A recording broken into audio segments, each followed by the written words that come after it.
Assalamualaikum warahmatullahi wabarakatuh. Kami dari kelompok 3 akan menampilkan tugas proyek akhir dari Sistem Informasi Akuntansi yang beranggotakan 3 orang. Saya sendiri Nadia Fadilah dengan NIM 22133063. Saya Ica Armelia dengan NIM 22133043. Saya Najela Nur Fadilah dengan NIM 22133064. Selamat menyaksikan. Permisi Bang, sebelumnya izin mengganggu. Kami dari mahasiswa UMP dengan jurusan akuntansi ingin mewawancari Abang mengenai UMKM tentang bisnis Abang. Jadi kami ingin mewawancarai Abang sebagai entitas proyek dari tempat kami. Apakah Abang bekerja? Ya. Usaha fotokopi ini milik Abang atau Milik Abang. berarti milik Abang sendiri? Iya, milik Abang. Kalau yang mengelola sendiri? Abang yang kelola, pokoknya yang kedai pasti ngontrak Bang itu, nah. Ya. Kalau fotokopi ini udah berapa lama Abang jalani? Fotokopi ini sudah sejak tahun 2013. Oh, udah lama juga ya? Oh iya, cuma 11 tahun. iya, cuma kalau Abang di sini sudah dari 2003. Jadi Abang punya fotokopi tadi kan dari 2013.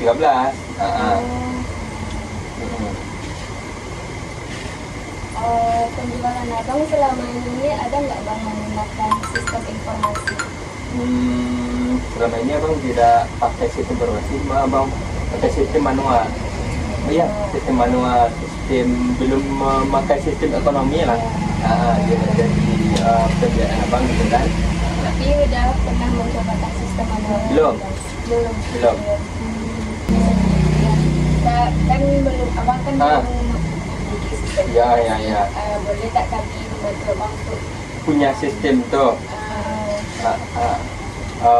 Gimana caranya? Kami tolong dalam membuat skema penjualan itu mungkin emang manual Bang, cuman kami bukan bikinkan sistemnya, tapi kayak prosedur penjualan Abang itu. Betul jualan. Dari Boleh. Abang dari pelanggan misalnya untuk ke Abang itu proses produksinya baru proses pembayarannya. Boleh. Terus? Iya.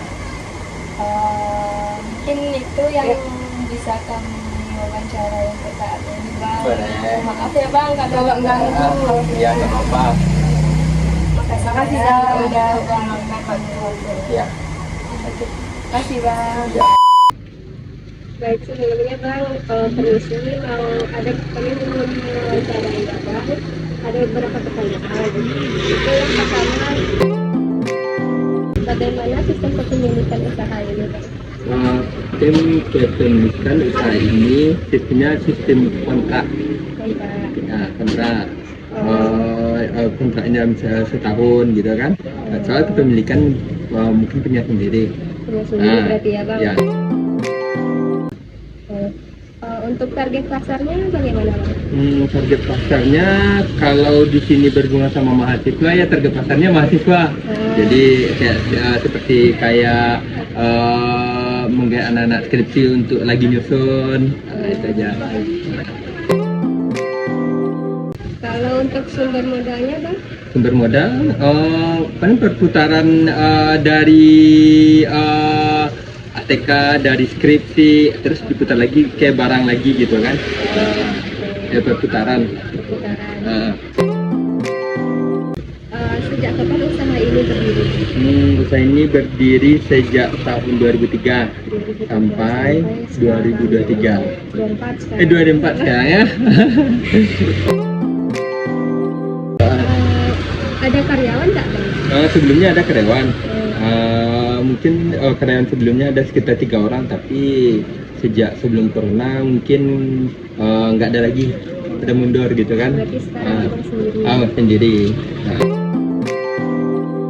Kalau untuk omset yang didapatkan per harinya Omset yang didapatkan per hari sebenarnya tergantung mahasiswanya juga. Kalau misalnya mahasiswa di sini nggak libur, insya Allah pendapatannya mungkin ada sekitaran 500 ke atas lah. Di bawah 1 juta ya. Kalau sistem pembukuannya kan? Sistem pembukuan kalau di sini mungkin kayaknya kita nggak ada. Nggak ada, mungkin sistemnya dapat uangnya belikan lagi. Kita. Kalau berapa lama beroperasi dalam sehari? Operasi dalam sehari kita buka dari jam 9 pagi sampai 9 malam.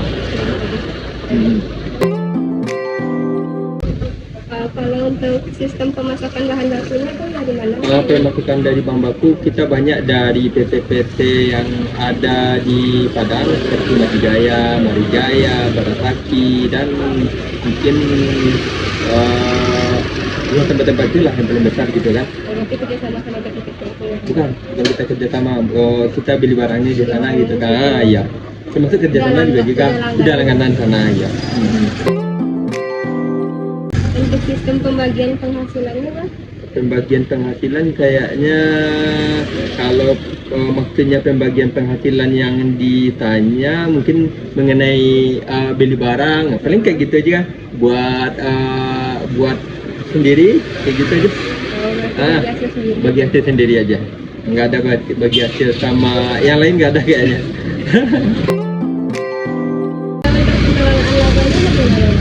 Pengelolaan laba pun kayaknya mungkin kita pandai-pandai aja, kita atur sendiri. Kita atur sendiri aja. Mungkin itu yang sekarang dapat mewawancarain, makasih ya Bang kalau ada gangguan. Nggak apa-apa. Terima kasih Bang. Ya. Kami dari kelompok 3 akan menjelaskan tugas proyek akhir sesi 3, Sistem Informasi Akuntansi, Usaha Sigit Fotokopi, dengan dosen pengampu, Bapak Jeffriyanto, SE, MAK. Di mana anggota kelompok 3 yang pertama Ica Armelia dengan NIM 22133043, yang kedua Nahdia Fadilah dengan NIM 22133063, dan yang ketiga Najila Nur Fadilah dengan NIM 22133064. Baiklah, kami akan memulai penjelasan tentang Sigit Fotokopi, di mana materi yang pertama akan dibawakan oleh saya sendiri. A. Pengertian sistem informasi. Semua organisasi membutuhkan informasi untuk membuat keputusan yang efektif. Selain itu, semua organisasi memiliki proses bisnis tertentu yang terus-menerus saling terlibat. Untuk membuat keputusan yang efektif, organisasi harus menentukan keputusan apa yang perlu dibuat, informasi apa yang mereka perlukan untuk menghasilkan informasi akuntansi. Jadi, sistem informasi adalah sebuah cara terorganisir dari mengumpulkan, memproses, mengelola, dan melaporkan informasi sehingga sebuah organisasi dapat mencapai sasaran dan tujuannya. Selain pihak manajemen, informasi keuangan sangat dibutuhkan oleh pihak-pihak luar seperti calon investor, kreditur, kantor pajak, dan masyarakat umum untuk dapat menyajikan informasi keuangan yang baik, informatif, akurat, dan tepat. Maka diperlukan sistem yang mampu mengolah data akuntansi menjadi sebuah laporan keuangan. Sistem informasi akuntansi adalah sebuah sistem yang mengumpulkan, mencatat, menyimpan, dan mengolah data untuk menghasilkan informasi bagi para pembuat keputusan. Sistem informasi akuntansi menyertakan orang-orang, sejumlah prosedur dan instruksi, data, perangkat lunak, infrastruktur teknologi akuntansi, dan pengendalian internal serta langkah keamanan. Baiklah, materi yang kedua akan dibawakan oleh Ica Armelia. Kepada Ica Armelia, disilakan. B. Komponen Sistem Informasi Akuntansi. Sistem Informasi Akuntansi atau SIA terdiri dari 6 komponen utama yang saling terkait dan bekerja sama untuk mencapai tujuannya. Berikut adalah ke-6 komponen tersebut. Yang pertama adalah orang-orang. Orang-orang yang terlibat dalam SIA adalah pengguna sistem, baik internal maupun eksternal.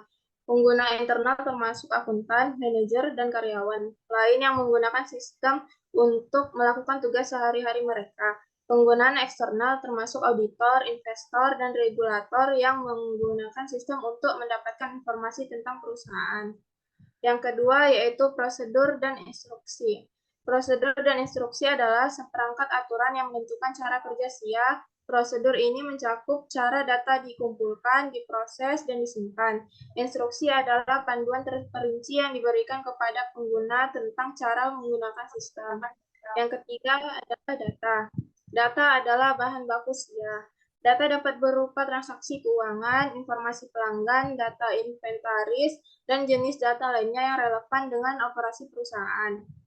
Yang keempat adalah perangkat lunak. Perangkat lunak adalah program komputer yang mengoperasikan SIA. Perangkat lunak akuntansi umum digunakan untuk mengotomatiskan tugas-tugas seperti pemrosesan transaksi, pembuatan laporan keuangan, dan manajemen aset. Yang kelima yaitu infrastruktur teknologi informasi. Infrastruktur teknologi informasi adalah perangkat keras dan perangkat lunak yang mendukung SIA. Perangkat keras termasuk komputer, server, dan perangkat jaringan. Perangkat lunak termasuk sistem operasi, database, dan perangkat lunak jaringan. Yang keenam yaitu pengendalian internal. Pengendalian adalah seperangkat kebijakan dan prosedur yang dirancang untuk memastikan bahwa SIA beroperasi dengan benar dan andal. Pengendalian internal membantu melindungi aset perusahaan, memastikan keakuratan data keuangan, dan mematuhi hukum dan peraturan. Baiklah, materi selanjutnya akan dijelaskan oleh rekan saya, Najela Fadila. C. Pengertian pembelian, penjualan, dan penggajian. 1. Pembelian. Menurut Mulyadi tahun 2016, pembelian adalah serangkaian tindakan untuk mendapatkan barang dan jasa melalui penukaran dengan maksud untuk digunakan sendiri atau dijual kembali. Menurut Siabaya tahun 2016, pembelian adalah bagian dari kegiatan pengadaan yang lebih difokuskan kepada pembelian barang seperti bahan baku, untuk proses produksi dan pembelian peralatan. Menurut Sumarno tahun 2013, pembelian adalah akun yang digunakan untuk mencatat semua pembelian barang dagang dalam satu periode. Yang kedua yaitu penjualan. Menurut Kotler dan Keller tahun 2016, penjualan adalah kegiatan manusia yang terlibat dalam pertukaran barang atau jasa dengan pihak lain dengan tujuan memuaskan kebutuhan dan keinginan pembeli. Menurut MC Carty dan Perot tahun 2010, penjualan adalah aktivitas manusia dalam mengarahkan arus barang dan jasa dari produsen ke konsumen atau pengguna akhir. Menurut Saleh tahun 2014, penjualan adalah suatu proses mentransfer kepemilikan barang atau jasa dari penjual kepada pembeli dengan imbalan sejumlah uang yang telah disepakati bersama. Yang ketiga yaitu penggajian. Penggajian adalah proses memberikan kompensasi kepada karyawan atas pekerjaan mereka. Kompensasi ini dapat berupa gaji, upah, tunjangan, dan bonus. Tujuan penggajian adalah untuk menarik, mempertahankan, dan memotivasi karyawan yang berkinerja tinggi. Selanjutnya yang akan dibacakan oleh Nahdia.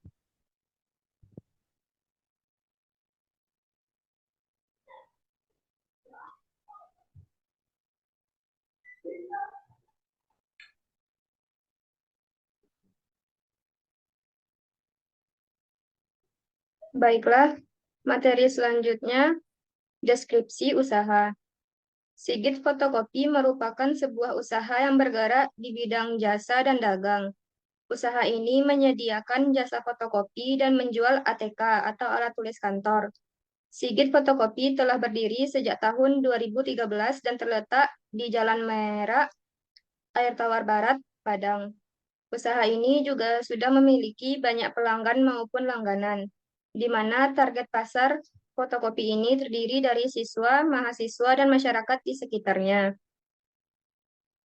Materi selanjutnya tentang flowchart. Yang pertama dimulai oleh karyawan. Karyawan menyiapkan secara manual daftar kebutuhan barang. Kemudian, ada dokumen daftar kebutuhan barang yang akan dibeli. Daftar kebutuhan barang ini akan diberikan kepada pemilik untuk diotorisasi. Pemilik akan memberikan keputusan membeli atau tidak.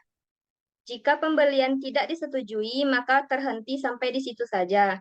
Namun, jika pemilik menyetujui pembelian, akan terjadi pembelian barang kepada pemasok. Kemudian, pembelian barang ini diberikan kepada karyawan. Lalu, karyawan akan melakukan pencairan dana untuk membayar barang yang akan dibeli. Setelah itu, dilakukan pembelian barang kepada pemasok. Lalu, pemasok akan memberikan barang kepada karyawan.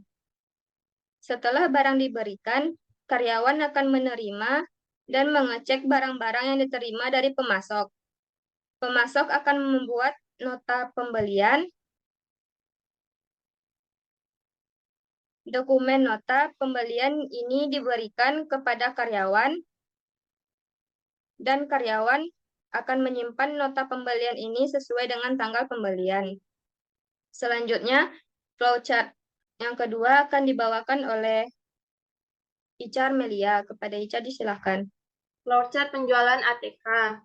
Dimulai dari pelanggan yang memesan barang kepada karyawan, dan karyawan menyiapkan pesanan dan memberikan pesanan kepada pelanggan, di mana pelanggan menerima pesanan dan melakukan pembayaran kepada karyawan, dan karyawan menyiapkan nota dan memberikannya kembali kepada pelanggan, dan selesai.